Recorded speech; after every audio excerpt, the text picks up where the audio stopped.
कहने का मतलब यही है कि जिंदगी में एक समय होता था जब आप हार्ड वर्क करते थे और सिलेक्ट हो जाते थे, और आज का समय जो है वो कंप्लीटली स्मार्ट अप्रोच पे बन चुका है कि आप बहुत मेहनत कर रहे हैं, जरूरी नहीं है। मेहनत तो गधा भी करता है, लेकिन गधे को हमेशा गधा ही कहा जाता है और घोड़ा जो है हमेशा घोड़ा कहलाता है। तो स्मार्ट अप्रोच जो है वो आप घोड़े से रिलेवेंट कर सकते हैं कि घोड़े की जो कैटेगरी है वो स्मार्ट अप्रोच में आती है और गधे की जो कैटेगरी है वो हार्ड वर्क में आती है। एक मजदूर पूरे दिन भर मेहनत करता है, सुबह 8 बजे से लेके और शाम को 6 बजे तक मेहनत करता है और उसको 300 से लेके 500 रुपए मिलते हैं। सिर्फ 300 से 500 मिले, और एक व्यक्ति सिर्फ 3 घंटे काम करता है और 3 घंटे में वो हो सकता है कि वो कम से कम 1 से लेके 2 लाख रुपए तक कमा ले वन डे के। वो किस दम पे कमा रहा है? वो स्मार्ट अप्रोच के दम पे कमा रहा है। और जो मजदूर बेचारा पसीना बहा रहा है वो पूरे इतने घंटों में 10 घंटों में 500 रुपए कमा रहा है। फर्क यही है दोस्तों, याद रखना। आज जो राज करने वाले हैं वो स्मार्ट अप्रोच करने वाले हैं, और रीट का जब रिजल्ट आएगा तो आपको खुद को फील होगा कि सर मैं सिलेक्ट क्यों नहीं हुआ, वो सिलेक्ट क्यों हो गया। तो कोई भी कंपटीशन से इसको जोड़िए। देखिए कैसे जोड़िए। सबसे पहला शब्द है इसमें एस को समझिए आप। एस का मतलब है स्पेसिफिक।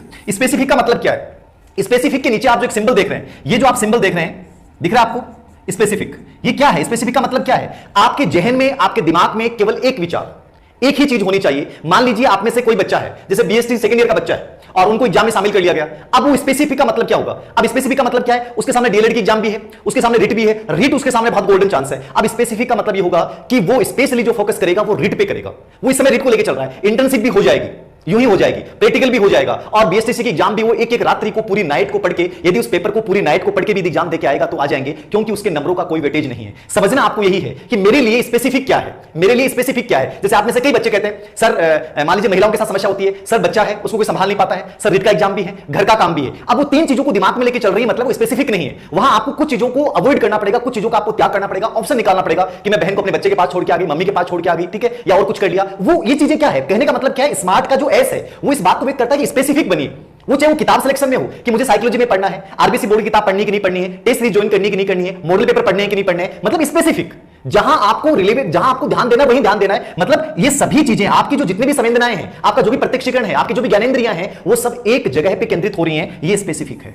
मतलब कंप्लीट आपका ध्यान जो है वो यहां पे, रिट वालों का रिट पे, असिस्टेंट प्रोफेसर का असिस्टेंट प्रोफेसर पे, पटवारी का पटवारी पे, मतलब बाकी जो गौण चीजें हैं उनको एकदम से हटा देना और मेन चीज के ऊपर अपना पूरा ध्यान केंद्रित कर देना, इसको अपन बोलते हैं स्पेसिफिक। तो स्मार्ट अप्रोच में जो एस है वो ये कह रहा है कि आप रिट के ऊपर फोकस हैं, तो आपको ये नहीं सोचना चाहिए कि मैं फेल हो रहा हूं, आपको ये नहीं सोचना चाहिए कि मेरी एग्जाम होगी कि नहीं होगी, आपको ये नहीं सोचना चाहिए कि कोरोना की तीसरी लहर आ रही है कि नहीं आ रही है, आपको ये नहीं सोचना चाहिए कि एग्जाम से पहले मेरा परमिशन लेटर आएगा कि नहीं आएगा। इन सब चीजों को अपने दिमाग से हटाकर केवल और केवल आपके सभी विचार शक्ति के अंदर जो होगा वो कंपटीशन होगा। वो ही किताबें होंगी जो आपके लिए फायदेमंद है। उन किताबों के अलावा अब आपके दिमाग में कोई उलझन नहीं रहेगी। ये स्पेसिफिक है। तो स्पेसिफिक शब्द समझ में आ गया। पहला स्मार्ट अप्रोच में पहली चीज है, एक जगह आपको सभी चीजों से ध्यान हटा के स्पेसिफिक बनना पड़ेगा। नंबर 2 पे मेजरेबल। मेजरेबल का मतलब क्या है? देखिए, मैंने कार्य किया, मैंने स्पेसिफिक कार्य किया। जैसे मान लीजिए मेरे दिमाग में रीट एग्जाम है, मेरे दिमाग में असिस्टेंट प्रोफेसर भर्ती परीक्षा है, मेरे एग्जाम में राजस्थान एडमिनिस्ट्रेटिव सर्विस है, आईएएस है, जो भी है मेरे दिमाग में वो है, वो मेरा गोल है। रीट मेरा गोल है, असिस्टेंट प्रोफेसर भर्ती परीक्षा मेरा गोल है, ठीक है, आरएस की भर्ती परीक्षा मेरा गोल है। तो गोल एक होना ये स्पेसिफिक है। लेकिन मेजरेबल का मतलब क्या है? गोल तो मैंने बना लिया, अब उस गोल को मैं टुकड़ों में विभाजित करूंगा, और मैंने ये तय किया था कि आज संडे है या कल मंडे है, तो कल मंडे का मेरा ये टॉपिक्स होंगे, साइकोलॉजी में मैं ये पढ़ूंगा, आरबीसी बोर्ड की किताबों में ये पढ़ूंगा, टीचिंग मेथड में मैं ये पढ़ूंगा। तो उन चीजों को आपने तय किया, और तय करने के बाद नाइट में, मेजरेबल का मतलब क्या है? रात को जैसे आप 11 बजे सो रहे हैं, तो 11 बजे सोने के बाद आप ये देखेंगे कि जो मैंने 8 घंटे स्टडी की, जो मैंने 10 घंटे स्टडी की, क्या वो 10 घंटे स्टडी सही दिशा में थी? क्या उन चीजों पे ध्यान दिया जहां देना जरूरी था? कहीं मैंने समय को अनावश्यक चीजों पे ध्यान केंद्रित नहीं किया? क्या मैंने उस समय का पूरा यूटिलाइज किया? यानी अपना मेजरमेंट करना है। स्मार्ट अप्रोच क्या कहता है कि आपने गोल एक स्पेसिफिक बना लिया, उसके बाद आपको मेजरमेंट करना है कि मंडे के मेरे ये 5 टॉपिक्स थे, और ये 5 टॉपिक्स क्या मैंने पूरे प्राप्त किए? क्या मैंने कितना टाइम यूज किया, कितना टाइम मैंने डिसयूज किया? इसका आपको मेजरमेंट करना है। तो आपको रात को सोने से पहले आपके प्रतिदिन डेली के कार्यों का मेजरमेंट होना चाहिए। यह आपको एक संतुलित बनाएगा। ये एग्जाम तक आपको बता देगा कि आप किस दिशा में और क्या सही प्रेशर के साथ और सही गति के साथ बढ़ रहे हैं कि नहीं बढ़ रहे हैं। तो दूसरा बिंदु आपको याद रखना, मेजरेबल, यानी कि स्पेसिफिक गोल के बाद डेली के टारगेट तय करने के बाद आप ये देखिए कि आपने कितनों को प्राप्त किया और कितनों को क्यों नहीं किया, और कितनों को करने के बाद आपने पूरे एग्जाम के क्वेश्चन पेपर उठाए, और क्वेश्चन पेपर उठाने के बाद आपने देखा कि मैंने कितना सीखा है। ये क्या कहलाएगा? मेजरमेंट कहलाएगा। यानी कि मेजरेबल होने चाहिए डेली के छोटे छोटे उद्देश्य। स्मार्ट में ए का मतलब क्या है? एक्शनेबल, या इसको मैं 2 शब्दों में करूंगा कि एक तो एक्शन लेना, और एक में इसको कहूंगा, एक को आप अटेंशन से भी जोड़िए। ए शब्द को 2 शब्द की व्याख्या कर रहा हूं, एक्शन भी आप याद रखिए और दूसरा इसमें अटेंशन भी याद रखिए। क्या याद रखिए? अटेंशन भी याद रखिए।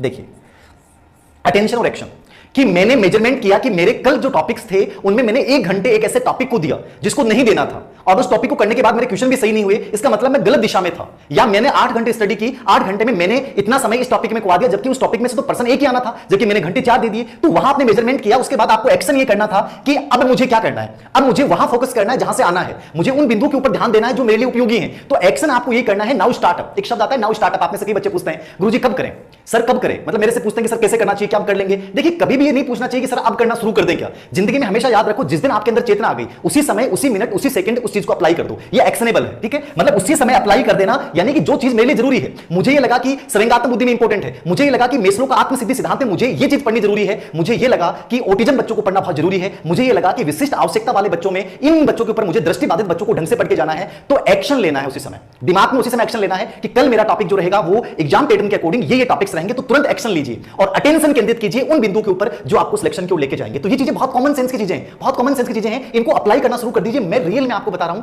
आप सामान्य से स्पेशल बन जाओगे। सामान्य से स्पेशल बनने की प्रक्रिया यही है। आरएस में टॉप करता है, उसके बाद सब लोग कहेंगे हमारी कोचिंग से पढ़े, हमारी कोचिंग से पढ़े। ये दुनिया का नजरिया है, इस चीज को याद रखो। ये दुनिया का क्या है, नजरिया है। इंसान एक मतलब एक प्रकार से आप मानो कि ये इंसान की एक अलग से प्रवृत्ति है, ठीक है ना। ये इंसान की प्रवृत्ति होती है, बनने के बाद सब लोग उसके दावेदार बन जाते हैं, जब तक नहीं बनता तब तक कोई नहीं बनता है, ठीक है ना। तो इसको याद रखना, अटेंशन।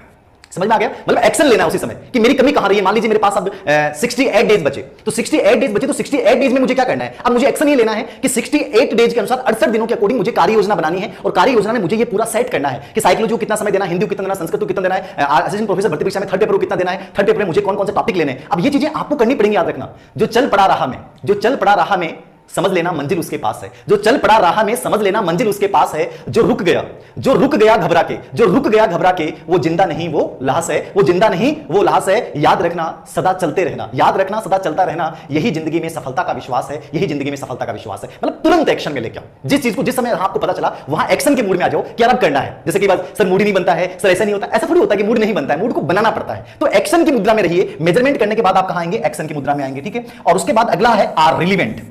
आर का मतलब क्या है, रिलीवेंट। रिलीवेंट का मतलब क्या है, रिलीवेंट के लिए मैं एक शब्द यूज करूंगा। आप में से बहुत से बच्चे मुझे स्मार्ट अप्रोच की बात करते हैं, तो मैं यहां जोड़ना चाहूंगा रिलीवेंट का मतलब। आप जैसे कंपटीशन में रिलीवेंट का मतलब क्या ले सकते हैं। रिलीवेंट का मतलब यह है कि जो चीजें मैं कर रहा हूं क्या वो सही है, जिस मैं किताब को पढ़ रहा हूं क्या वो सही है, जिस मैंने चैप्टर को पढ़ा क्या वो सही है। जब मुझे पता है कि जीन पियाजे पे प्रश्न आना, जीन पियाजे को मैं शानदार तरीके से पढ़ रहा हूं, ठीक है। कोहलबर्ग पे प्रश्न आना, कोहलबर्ग को शानदार पढ़ा। आरटी 2009 पे प्रश्न आना, आरटी 2009 को प्रश्न पढ़ा। एक्शन रिसर्च पे प्रश्न आना, एक्शन रिसर्च को बहुत शानदार तरीके से पढ़ा। मापन मूल्यांकन की विशेषता पे प्रश्न आना है, उसको अच्छे से पढ़ लिया। मतलब जहां से प्रश्न आना है रिलीवेंट, उन चीजों को मैं जरूर लूं। आप में से कई बच्चे कहते हैं कि सर शिक्षा नीति 2020 आएगी कि नहीं आएगी, तो मैं कहूंगा कि सिलेबस में नहीं है तो रिलीवेंट नहीं है, उसको पढ़ने की कोई आवश्यकता नहीं है। लेकिन आपके पास समय है तो एक्स्ट्रा देख सकते हैं, लेकिन रिलीवेंट नहीं है। याद रखना रिलीवेंट क्या है, वो चीज याद रखना। आरबीसी बोर्ड की अपन किताबें पढ़ते हैं, मैं अवनी एजुकेशन ऐप के ऊपर कंप्लीटली 11वीं 12वीं किताबें करवा रहा हूं, तो वहां मैं पढ़ाते समय आपको ही बोलता हूं कि देखिए हम पढ़ तो रहे हैं, लेकिन ये चीज नहीं है तो इसको आप छोड़ दीजिए, वो रिलीवेंट नहीं है। सिलेबस के अकॉर्डिंग वो चीज है तो उसको पढ़ना है। बुद्धि के अंतर्गत बहुत सारे सिद्धांत है, लेकिन जब हमें पता है कि हार्वर्ड गार्डनर रिलीवेंट है, मतलब वो जरूरी है, तो उसको अच्छे से पढ़ लिया और बाकी को सस्ती तौर पर देख लिया। तो मतलब क्या है, संवेगात्मक बुद्धि रिट में सिलेबस में डायरेक्ट नहीं है, तो वहां पर उसको इग्नोर कर सकते हैं। मतलब आपको ये समझना पड़ेगा, आपको ये समझना पड़ेगा कि मेरे लिए रिलेवेंट चीज क्या है, ठीक है, मेरे से रिलेटेड चीजें क्या है, उन चीजों को मुझे लेना है, बाकी आराम से चीजों को मुझे छोड़ना है। ये स्मार्ट अप्रोच है, याद रखना। बहुत सारे यूट्यूब चैनल हैं, बहुत सारी किताबें हैं, बहुत सारा मैटर होता है, बहुत सारा डाटा होता है। आपको वही डाटा लेना है, आपको वही सूचना लेनी है जो आपके एग्जाम पैटर्न से रिलीवेंट है, जो एग्जाम पैटर्न में काम आएगी। बाकी जो अनरिलीवेंट चीजें हैं, असंबंधित चीजें हैं, उनको आपको क्या करना है, इग्नोर करना पड़ेगा। और जब 68 डेज बचते हैं, 70 डेज बचते हैं या 75 डेज बचते हैं, तो आपके दिमाग में ये क्लियरिफिकेशन होना चाहिए कि मेरे लिए रिलीवेंट चीजें क्या है, याद रखना, ठीक है। तो रिलीवेंट होना चाहिए वो चीज, ठीक है, वही चीजें देखनी है जो रिलीवेंट है। आगे देखिए अंतिम शब्द है टाइमली।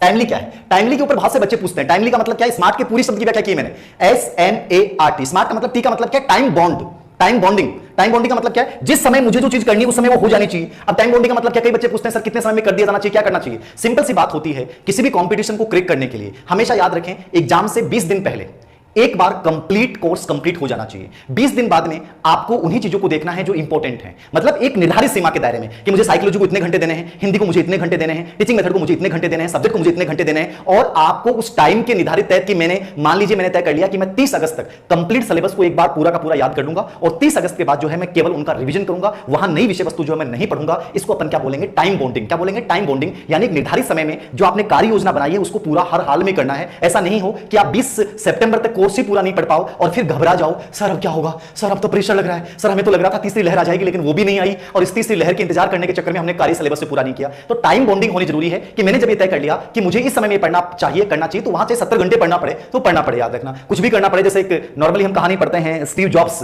एप्पल के जो हैं वो कहते हैं कि मतलब जब वो टाइम बॉन्डिंग तय करते थे कि मुझे इस समय में ये चीज चाहिए, तो कहते हैं कि वो उस टाइम बॉन्डिंग के तहत जब रात को सोते थे तो जूते नहीं निकालते थे। मतलब जूते निकालने का समय नहीं होता था कि मुझे समय को वेस्ट नहीं करना, मुझे समय को वही यूज करना है जहां बदले में कुछ मिलने वाला है। तो मतलब इतनी गजब की टाइम बॉन्डिंग थी कि कल 12 बजे से पहले चीज करनी है तो करनी है। स्टीव जॉब्स की जिंदगी का एक रहस्य है। एक आम इंसान बहुत बड़ा बिजनेसमैन बन जाता है, बहुत कुछ बन जाता है, जाके पूरी दुनिया जो है, बहुत से लोग जो होते हैं पूरे दिन पसीने में नहाते रहते हैं। कई बार कहते हैं पसीना बहाना पड़ता है, पसीने से भी सफलता मिल जाती है, जरूरी नहीं है। आज का जो समय है वो पसीने के साथ साथ स्मार्ट अप्रोच का है। तो आपको जो चीजें निर्धारित सीमा में आपने तय की हैं उसको टाइम बॉन्डिंग के तहत जो उसको पूरा कीजिए। ये स्मार्ट अप्रोच का पूरा मैंने आपको बताया है, और ये सिस्टम यदि आप अपनी पढ़ाई में लागू करते हैं तो याद रखना आप मात्र 50 से 55 दिन की तैयारी में रीट जैसे एग्जाम को टॉप कर सकते हैं। ये उन बच्चों के लिए मैं सुनहरा अवसर बता रहा हूं जिन्होंने कुछ भी नहीं पढ़ा है और वो आप चिंतित हैं। तो उन चीजों को, उन बच्चों को चीज देखनी है कि मैं स्पेसिफिक चीज दिमाग में लाऊं, बाकी चीजों को छोड़ दूं। स्पेसिफिक का मतलब जैसे मान लीजिए आज शादी थी, आज क्या थी, शादी थी, और मेरे किसी दोस्त की शादी थी, लेकिन मेरा रीट का एग्जाम है, तो मेरे दिमाग में केवल मेरा एग्जाम था, शादी नहीं होगी। दोस्त को कहूंगा कोई बात नहीं, तेरे बच्चा जब होगा तब उस समय आ जाऊंगा, यार सॉरी, रियली सॉरी, बुरा मत मानना, कोई बात नहीं है। क्योंकि आपके दिमाग में स्पेसिफिक क्या है, रीट है। तो दिमाग में उसी चीज को रखो जो आपके लिए बहुत जरूरी है। फिर मेजरमेंट का मतलब कि जैसे आपने वो तय किया है वो शाम को डेली उसका मूल्यांकन होना चाहिए कि आपने आज क्या पाया और क्या खोया।